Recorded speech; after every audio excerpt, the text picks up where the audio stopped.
Hi friends. எறா some எறா சம்பல் செய்யும் இல்லையா, தள்ளுமா, அது எப்படி செய்யுதுன்னு பார்க்கலாம். நான் இப்படி தான் வீட்டில் செய்வேன். அது எப்படின்னு பாருங்கள். ஃபஸ்ட்டு அந்த எறா எடுத்து கருவோட மாதிரி இருக்கும் காஞ்சி, அதை எடுத்து ஃபஸ்ட்டு அதை க்ளீன் பண்ணிவிட்டு தண்ணியில் போட்டு ஒரு 10 நிமிஷம் ஊற வைக்கணும்.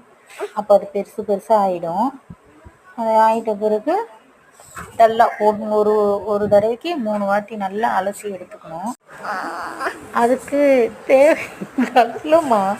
அதுக்கு தேவையான பொருட்கள் எல்லாமே பார்க்கலாம். நான் 3 வாட்டி க்ளீன் பண்ணி எடுத்து வச்சிட்டேன். அதை வந்து மிக்ஸி ஜாரில் போட்டு அந்த எறாவையும், உங்களுக்கு ஸ்பைசி காரம் எவ்வளோ வேணுமோ, இதுக்கு காரம் இதுதான், நம்ம காஞ்ச மிளகா மட்டும்தான் சேர்க்க போகிறோம், மிளகாத்தூள்லாம் இல்லை.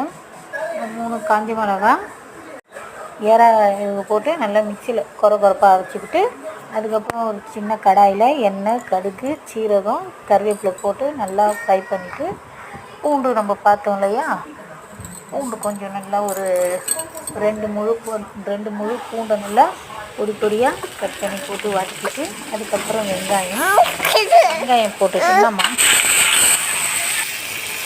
வெங்காயம் போட்டு வதக்கிட்டு, அதுக்கப்புறமா தக்காளியை போட்டு நல்லா அதை வதங்கணும்.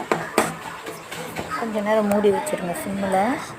வதங்கிட்ட பிறகு நம்ம அரைச்சி வச்சுருக்கோம் இல்லையா, பூண்டு, காஞ்ச மிளகா, எறாவை அதை போட்டு கடாயில் நல்லா மிக்ஸ் பண்ணிடணும். மிக்ஸ் பண்ணிவிட்டு நல்லா உப்பு போட்டோம்னா லைட்டாக கொஞ்சம் உப்பு போட்டுக்கணும். ஏன்னா அதில் எறாலையே உப்பு இருக்கும். நம்ம அதில் லைட்டாக கொஞ்சம் உப்பு போட்டால் சூப்பராக இருக்கும். இன்றைக்கி எங்கள் வீட்டில் சமையல் வந்து கேரட், பீன்ஸ், உருளைக்கிழங்கு பொரியல், அந்த எறா சம்பல் கொஞ்சம் கிரேவி மாதிரி, ரசம்